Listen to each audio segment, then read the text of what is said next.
Welcome everybody to the Coin Gamer podcast. Today we are happy to have a very large celebrity in the Bitcoin and crypto community. Been following his brother for a minute. He said he Isaiah Jackson. He also goes as Bitcoin Zay, and most importantly, he's the author of this book right here, Bitcoin in Black America. This book is pretty awesome. It actually has made the rounds, but even this summer made the rounds even more thoroughly after the unfortunate events due to George Floyd. But what happened this summer, we had a big discourse here in the United States around inequity, racial inequity, and this book kind of talks about it directly, and so it kind of started making the rounds, and it's a very very important read. We're going to get into what's in the book, Isaiah's new book. And well, first off, Isaiah, thanks for being part of this podcast. Um, I gave a little bit of intro, but I didn't do your background any justice. Like, let people know who's Bitcoin Zay, who's Isaiah Jackson. Oh yeah. Isaiah Jackson, I am an author, Bitcoiner, investor, educator, and I've been in the Bitcoin space since 2013, which seems ancient now. Right, right. But yeah, I've been in the space since 2013. I've been able to see the industry grow from almost a baby, and with Bitcoin at the center of what I do, from that point, I basically was able to get into trading, getting into mining, and then taking what I've learned and using that for consulting and education. So started my business KRB Digital Assets Group in 2016. Okay. Um, Also, the Gentleman of Crypto Daily Show. We started that in 2017 to get the information Beautiful. out. Is that All that's the way that's up on YouTube, right? on YouTube. Okay. Yep. And all the way up to 2019. There were three Bitcoin starter guides in between, but the first published book was Bitcoin in Black America. And here we are today, and the second edition has just come out, and it'll be shipping next week. So Okay. that's Exciting, pretty much exciting, me in a exciting. nutshell. All Yep. right. Well, make sure you get the first one and make sure you get the next one next week. Um, and that's great.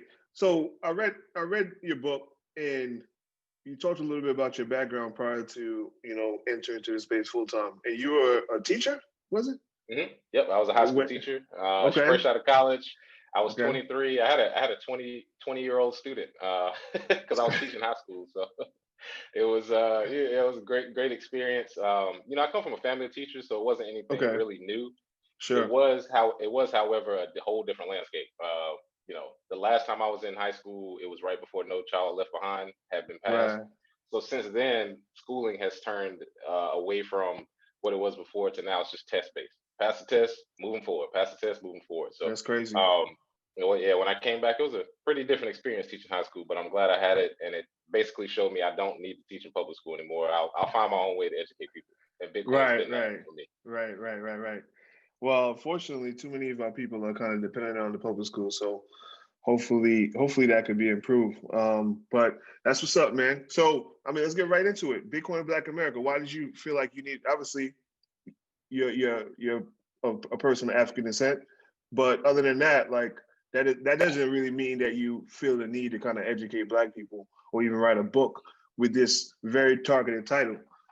So what made you kind of what made you write the book? What made you feel like it was so important for Black folks to get involved? So from 2013 to about 2016, I went to dozens of conferences. Very Right, small, very white, and right, a lot of the time, I used to always say I felt like a fly in milk because I was usually the only black person there. right. I uh, know the feeling. I but know the feeling. I've been to yeah, and conferences in New York during Blockchain Week. mhm, And yeah, I'm always one of. It could be like a couple thousand people. I might be one out of five. yeah. And the crazy thing to me was when I would hear, I knew about Bitcoin, but when I would hear other people's take on how it would work for the future, how it's going to, help the unbanked, how it's going to create a whole new economic system, I'm sitting there and I'm like, most of you guys don't even need Bitcoin, so to say. Right, You know what I mean? right, Like right, the right, use right, case right. isn't even for you. And I have friends and family members that I would always say, "This is for us. Like, what? This is Absolutely, exactly what Black absolutely. people need." So I just, after running that thought through my head dozens of times and having a mostly Black client base when I do talk about Bitcoin, because it it is mostly white. And for some reason, if you talk about finance or tech as a black person, you're not really taken seriously until all Mm, of a sudden they see, oh, wow, you do have the information. You do have free right, Bitcoin right. starter guides. You do have the show. You have your own business. So I had to reach out to the community that was there, my family and friends, which was black. And then that expanded to the point where I was like, well, let me write a book so that people have a concrete place that they can go to read about things that I discussed and see exactly why I think the black community should be involved in Bitcoin. And I think I did a pretty okay job explaining that in the book. No, no, absolutely, absolutely. It's super digestible. It's about what is it, 100 and I see 155 pages, and it kind of goes in depth. So yeah, definitely co-sign it. You have a large co-sign from myself. Awesome. So like, obviously, let's go into the details around like why it's so important for Black people, right? So like, I had a similar epiphany when I came across crypto because I grew up I live in New Jersey now, but I grew up in a very black area in Queens, New York. And like, you know how it goes, like on the Yep. main street of any black town, you got the church, the liquor store, the check cashing place.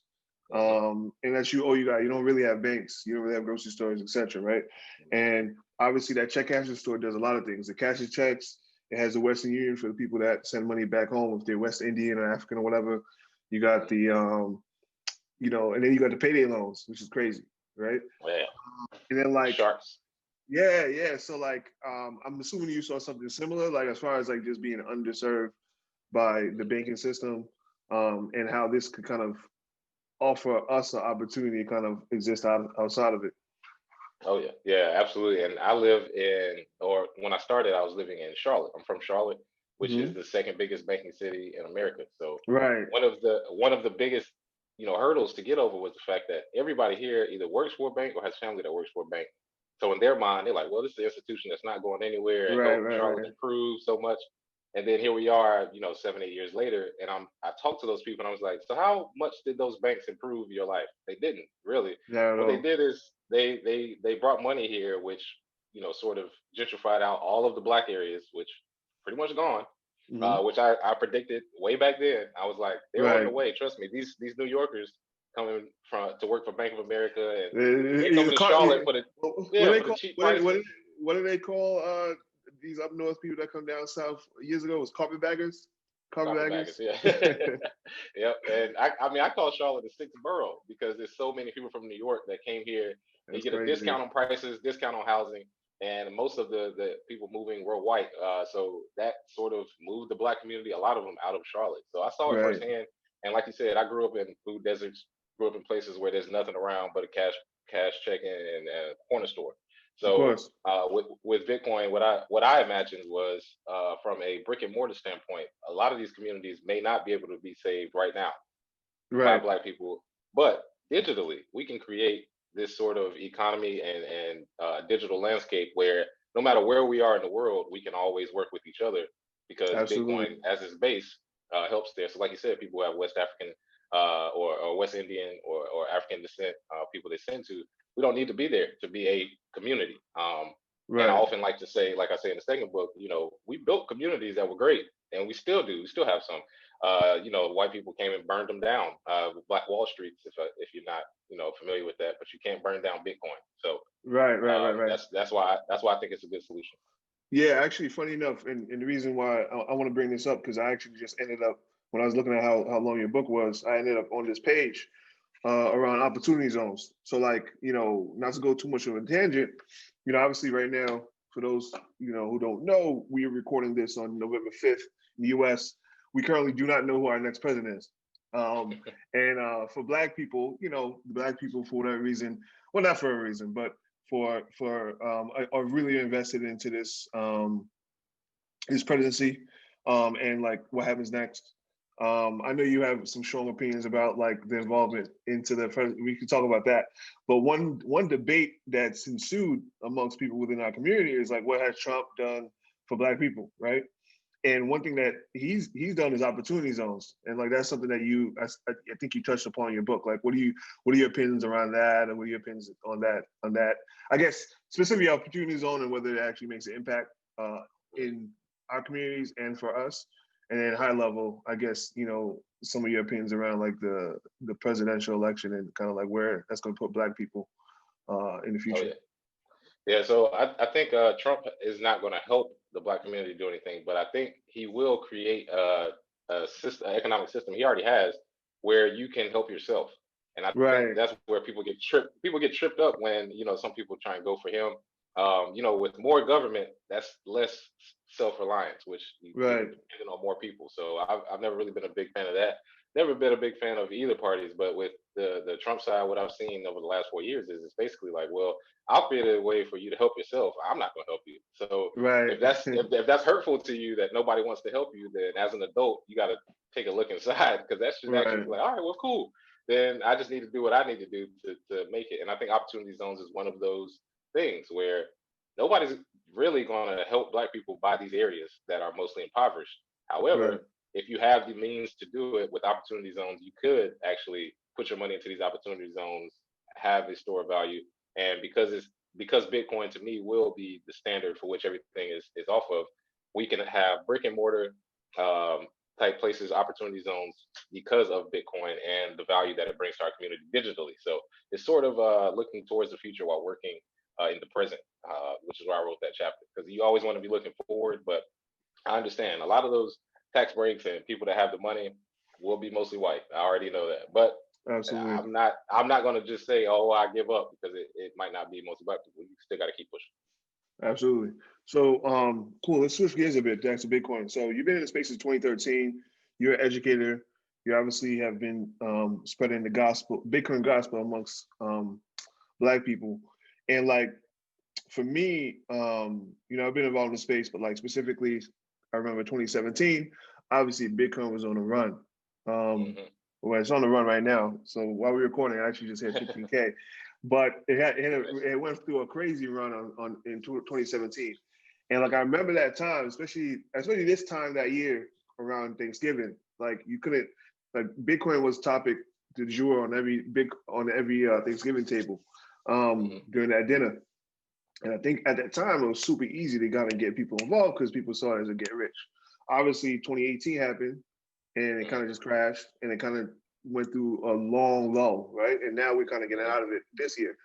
What? Tell me about that period. Like, 'cause I feel like, unfortunately, when I was talking to people and trying to get people involved, like once it didn't look like that shiny, like get rich quick thing, Hmm. like people were not trying to hear it. Like, I have a Oh podcast. Like, my listenership on my podcast went like this. Like yeah.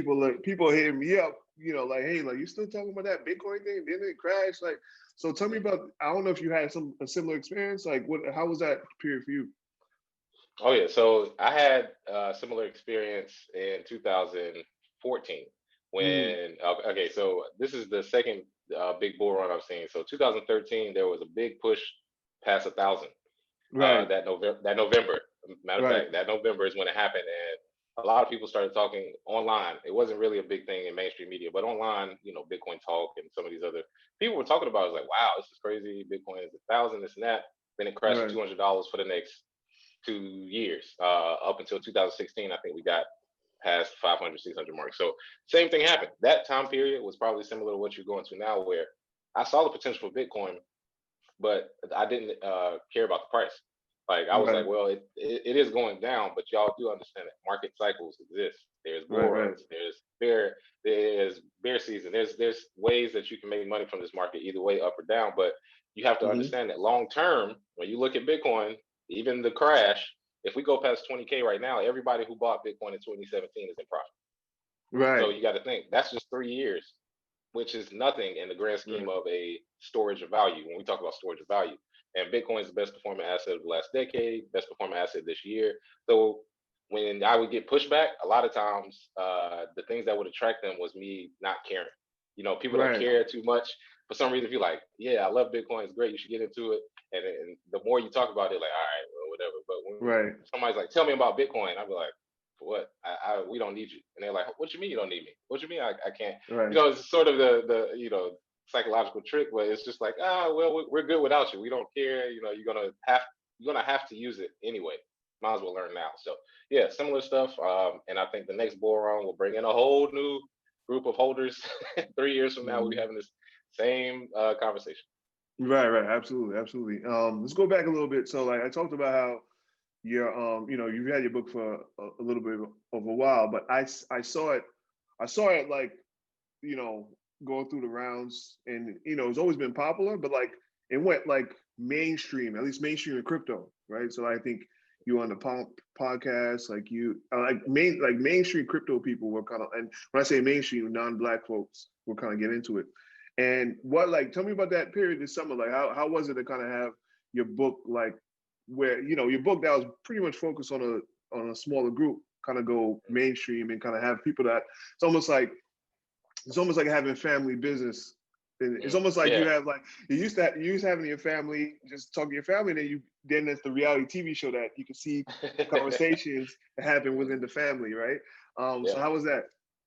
Oh man, it was great. So I do want to say shout out to Anthony Pompliano, biggest podcast in the crypto world. When he saw the book, invited me, I was so excited. I was super nervous to do that podcast, but I knew Yeah. after that podcast, a lot of things would change. And the first big one was in February when Jack Dorsey actually retweeted the book and the Mm-hmm. podcast itself. So that got me a whole lot of new faces and eyes that Sure. were like, "This must be serious." Right. Then the George Floyd events happened in June, and I think that's what basically it took off from there Right. Right. because when people were like, okay, well, we are tired of seeing black people killed by police, and the root of the problem is economic. So what do we do to solve it? And then a lot of people were going, hey, well, somebody wrote a book last year about Mm-hmm. how Bitcoin could Yeah. kind of suppress these problems long term if we get into it, and it Right. just sort of picked up from there. Man, And that's I that's think the beauty. That's the beauty of books, man. Books live mhm, forever. they live Like, forever, and you right. can keep That's the referring beauty. back to it. Yeah. Right. That's what's up, man. And so, like, yeah, so yeah, actually, it started. My timeline is off because you were on the podcast like the first quarter of this year, like this before Mhm. COVID, before Yep. everything kind of went crazy. Yep. You were on it, and then obviously you got that second bump Mhm. around that, and then I guess at what point did you start creating a new book? Was it this summer or was it you?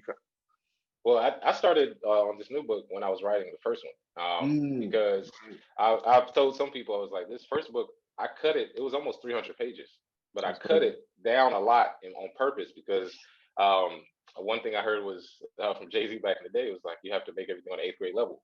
That's why Right. he dumps down his rapping, where it could be Mm, much smarter. It could be Mos Def, could be Talib Kweli, but if I'm right. making eighth grade level, I can get it to everybody. And Right.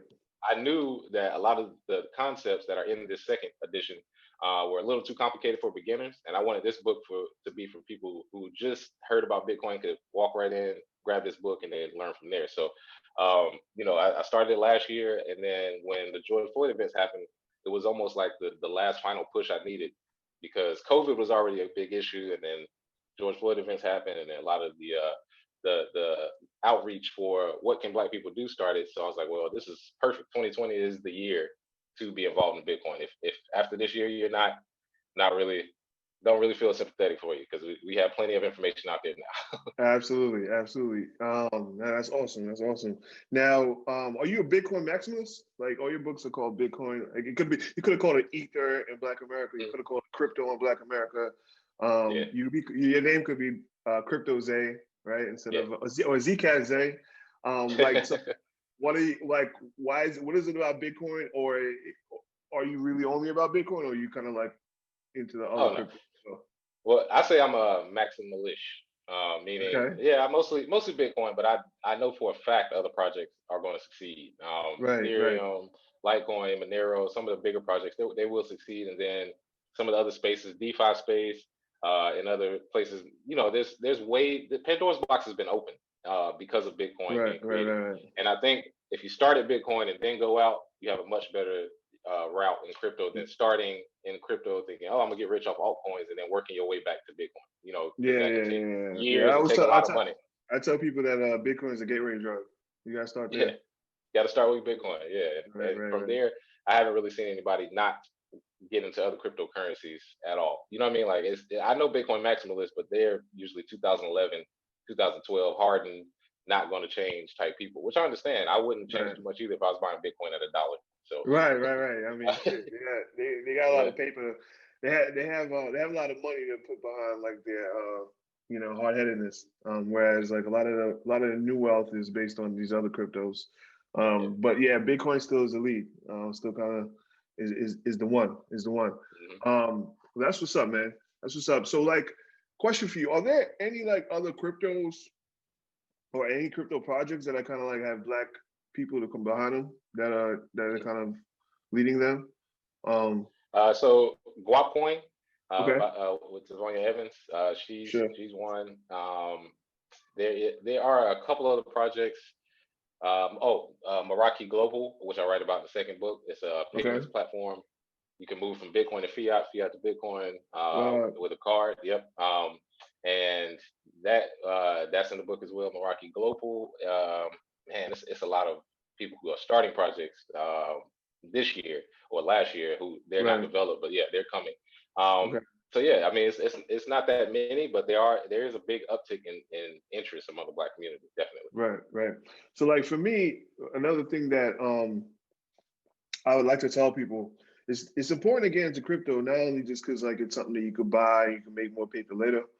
Hmm. But like obviously you just mentioned people that are creating projects, but like it's actually going to start affecting like your day to day. Like I know like Yeah. lawyers that kind of knew I was into the space, but like they were like either criminal lawyers or Hmm. corporate lawyers. They were just kind of doing their thing, not really focused on tech or even blockchain. But like then they had a case that came to their desk, like, oh, should I have this crypto company that's trying to go public, or I got Hmm. this criminal case where like some of the money was put into like this privacy coin. Yeah. I don't know how it works. Like Fritz, get on the phone with me, right? Yeah. I used to work with a crypto tax company called Token Tax, where Nice. obviously it's like a turbo tax for crypto, and like we had a Hmm. lot of our clients were accountants, and like now on the IRS form they're asking you do you have crypto, right? So Yeah. like now Crypto. now Yeah. every accountant has to be a crypto expert to an extent, Hmm. right? So like I don't know, like have you is that a theme that you've seen as well, like where like it's Bitcoin and crypto in general is going to start inserting itself into normal life or normal careers, if you will? Oh yeah, absolutely. So two things there. First, I had an aunt. She works for a judge. I forget the judge's name, but a judge here in North Carolina. They actually had a case, a divorce case, where Bitcoin came up, and the wife was saying he has Bitcoin, and you don't know how much money he really has because he has Bitcoin. And it was funny because the judge had no clue what she was talking about. She's trying to describe it. The lawyer, and she had no clue. So my aunt called me and she was like, "Hey, I know you know all about Bitcoin. Would you come in and speak to some judges?" That's So that crazy. they can have better clarity on what's going on. And one thing I wrote in the book, and one thing I've told everybody I've ever consulted, no matter what your job is, you're going to have to know what cryptocurrency is or how it works. So you might as well start now. And for Right. Black people, accountants, engineers, lawyers, I literally wrote about those three in Bitcoin and Black America because Right. those are the three I think will be impacted first. Because Hmm. lawyers are starting to see it in court already, and they're trying to figure out what to do with Bitcoin and crypto assets and whatever. Accountants, all these businesses accepting Bitcoin, all these people, like you said, token tax, everybody, now it's on the IRS form. It wasn't there when I first started. It didn't even Right. exist. It was fake Right. money. Right. And Hmm. then, of course, engineers, because if you're going to build the future, it's going to involve crypto and tokens and things of that nature. Absolutely. So, yes, I've seen that. And I hate the fact that, the Black community, man, we could have been so far ahead of other people because you don't understand. People don't understand is like if you're at the beginning of the building portion of it, forget making the money in Bitcoin, trading, whatever, whatever. If you're building a company and you have that inserted, everybody that needs taxes done with crypto, you could have been getting that business for the last 3, 4, 5 years. Hmm. Sort of like a Silvergate Bank. They were getting every crypto company that hundred exists percent. because they were the only one that was saying, yeah, we'll Right. accept crypto companies. So their profit margins have taken off, and I'm actually going to talk with them next week. So That's what's it's up. it's one of those things where the Black community, you have to insert it into your daily life. It's coming anyway, so you might as well. If you think of it like the internet, if you look at it and say, well, I don't need the internet right now. If you look at it 20 years ago to now, everybody needs it. So think of Bitcoin the same way. Absolutely. Absolutely. Listen, man, I think you got a ton of gems. I think for people to kind of dig even deeper, they should follow you. But most importantly, they should pick up both of your books. And like, you're a busy man, you know what I'm saying? For those who follow Bitcoin's there online, you know that he just joined the Girl Dad gang. So congratulations to him and his Thank you, family. thank you. Absolutely. I'm a proud member, so I'm happy to have somebody join me. So I'm gonna let him get back to that. But people want to follow you. Where should they go? I know you got a lot going on. And where can they find your book? Absolutely. So bitcoinandblackамerica.com, on Amazon, Bitcoin and Black America, and on Twitter at BitcoinZ. Any of those three places, buy the book or contact me, and we'll talk more. Definitely get it, get these solutions going. Love it, love it. All right, well, I'm definitely gonna link to those in the show notes, and I appreciate your time, man, especially during such a busy time in your life. Thank you, sir. I appreciate you having me on. No problem.